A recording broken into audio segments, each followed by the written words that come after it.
Hey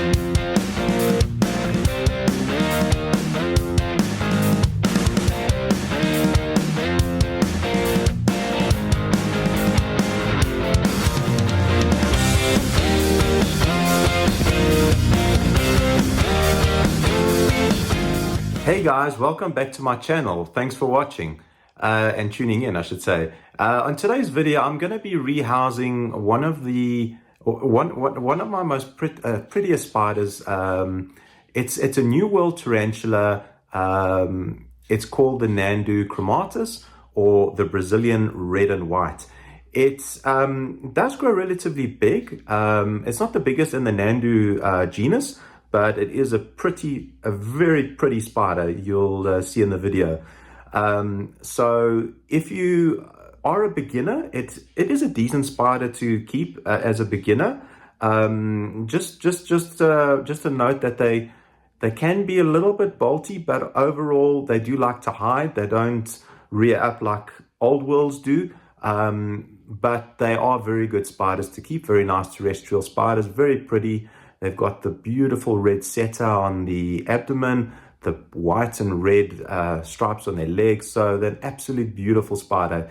They grow to about, I would say, around about 16 centimeters maximum as mature females size-wise. Not as big as something like the Nhanduchromatus, its sort of cousin, if I can call it that, in the Nhandu genus, the Tripepia, the giant blonde.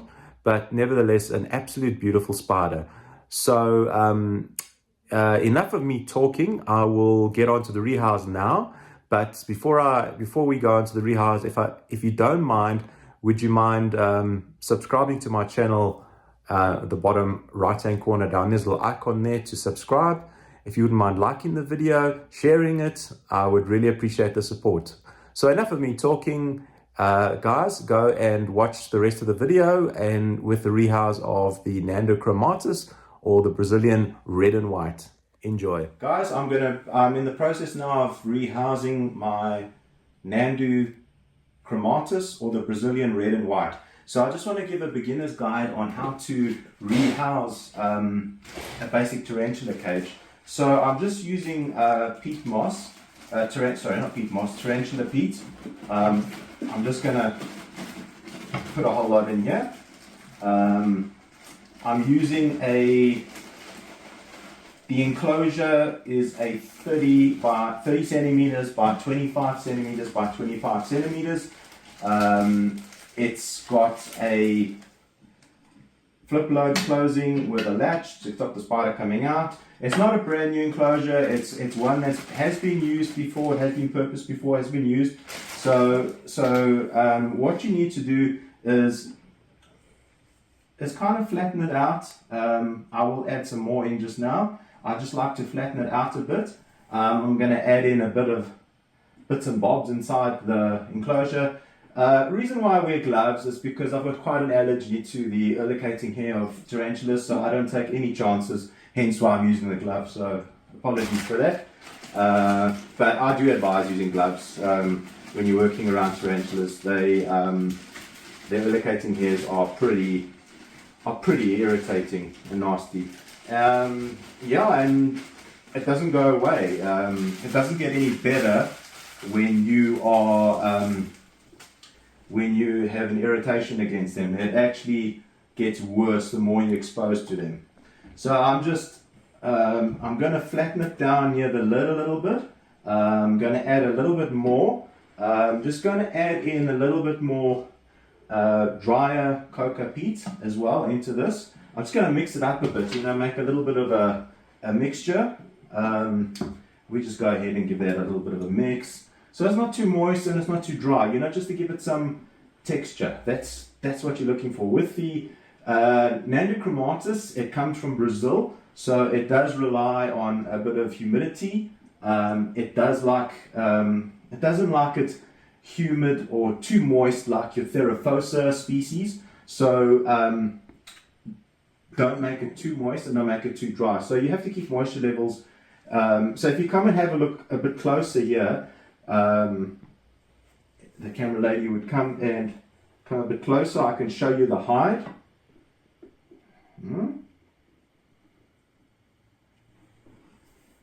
I'm just making a little bit of a hide for her here.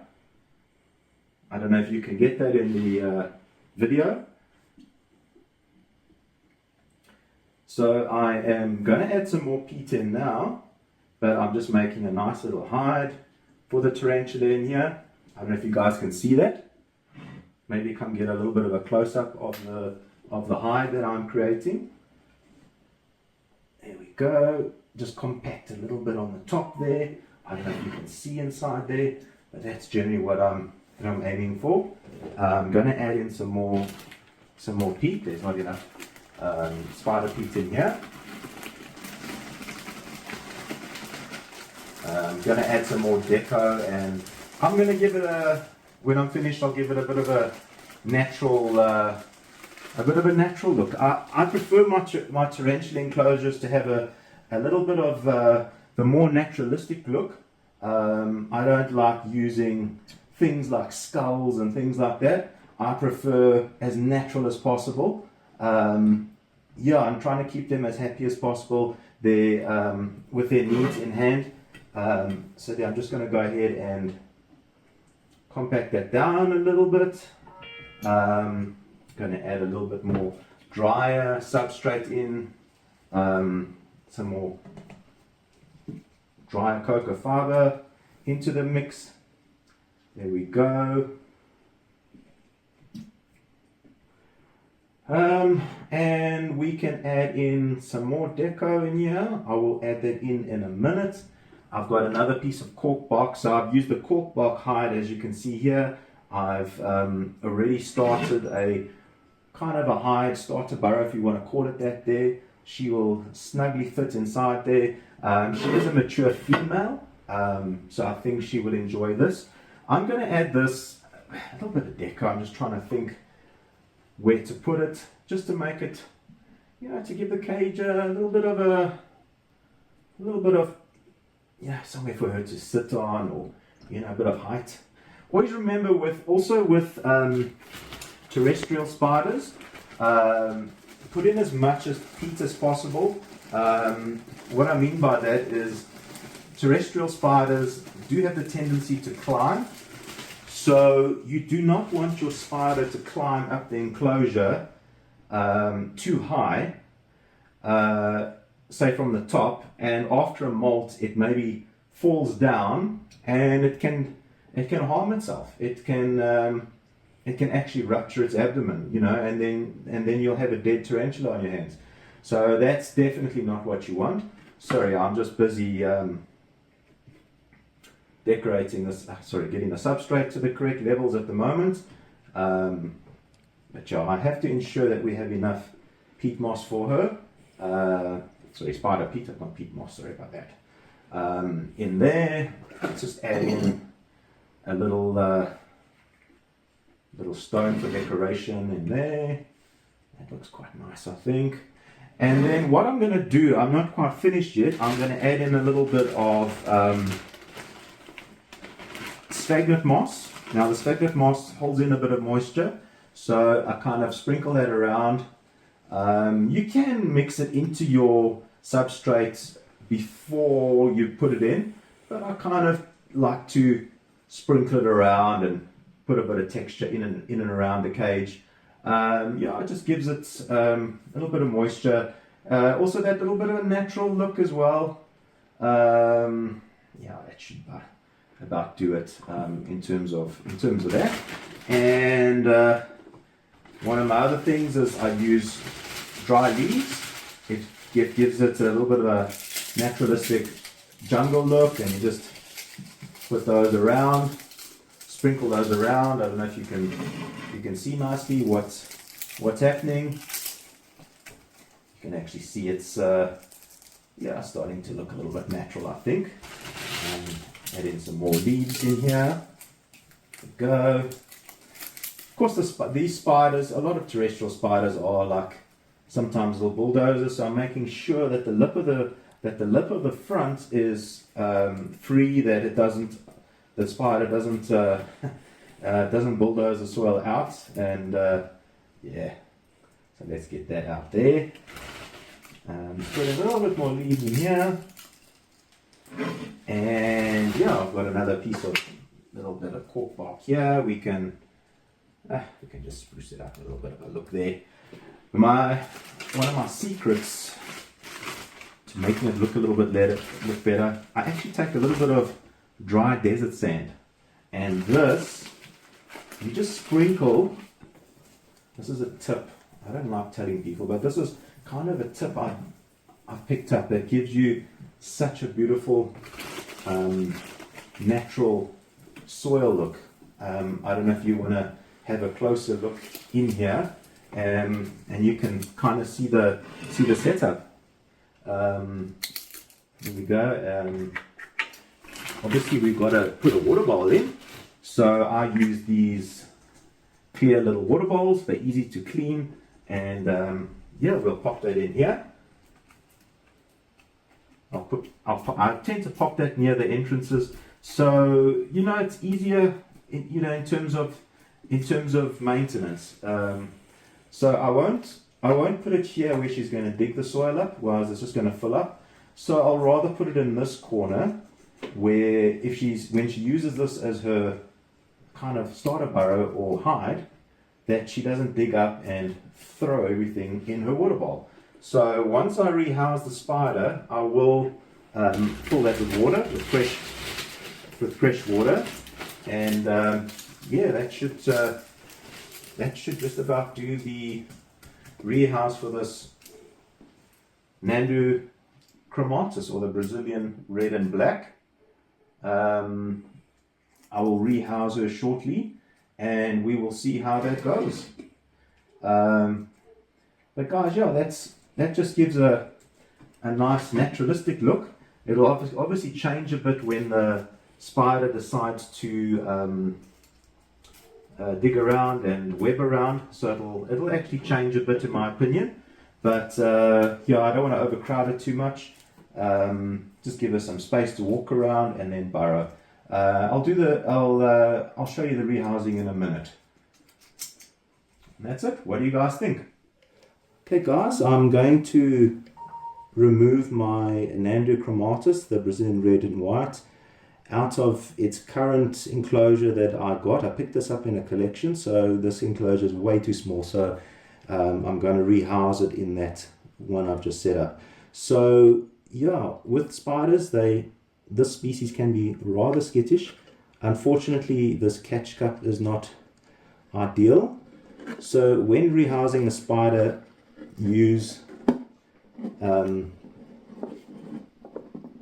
rather challenging, but there she goes. You've got to kind of be gentle and don't do sudden movements.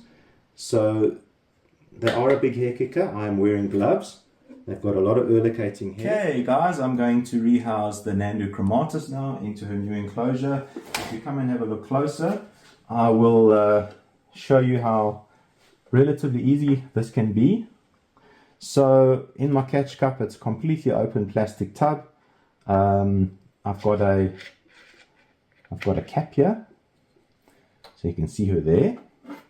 So one of two ways this can go. And by the way, inside the cage, if you can see in there, I forgot to add in a little bit of greenery, so I added in a little bit of a plant, plastic plant, just to give it some, just a little bit of look, you know what I'm saying? Just to give it some nice Shazam, or whatever you call it, Shazam, or some coloration. But anyway, here we go. So either, if your spider's small enough, you can coax it this way through there. I don't want to do that because this is too small for her to fit through. Or you turn her around, him or her, whatever spider you are rehousing, and use a paintbrush, a soft paintbrush, and don't do sudden movements. So I'll try and move my hand, aim it down so she knows where to go, and then gently push on her. Don't do sudden movements, just do one steady motion, and you'll see that she will slowly come out the catch cup, as easy as you like. This spider, if you want to have a closer look, is a notorious hair kicker. The Nhandus are. Sorry, while while I'm talking, I'm just putting the cat back on my catch cup. You can have a closer look at her in her new enclosure. Let me move the catch cup out of the way. Apologies for that. As you can see, I'll just move out a bit here so you can have a closer look. You see, no sudden movements. If you zoom in, you can have a nice look at that beautiful red setae and the white sort of knees, or the white stripes all over its legs. People sometimes get this confused with Brazilian giant white knee, but no, this is a Nhanduchromatus, the Brazilian red and white. So guys, that's a successful rehouse, and of course you can see it's completely open, so the spider's got no fear of running away or running in. And yeah, I'm pretty happy with this rehouse. She'll be happy in her new enclosure versus the old one. So guys, as I'm talking to you, there's nothing to be scared of with these spiders. I'll take my gloves off now because I'm finished with the rehouse. She's pretty happy. I'm happy. Happy for her to be in a bigger enclosure. Guys, so if you like this video, please go ahead and like the video, subscribe to my channel, hit that bell notification icon. I'd really appreciate the support. And yeah, love your spiders, and thanks for watching, and look out for the next video. I'll see you soon.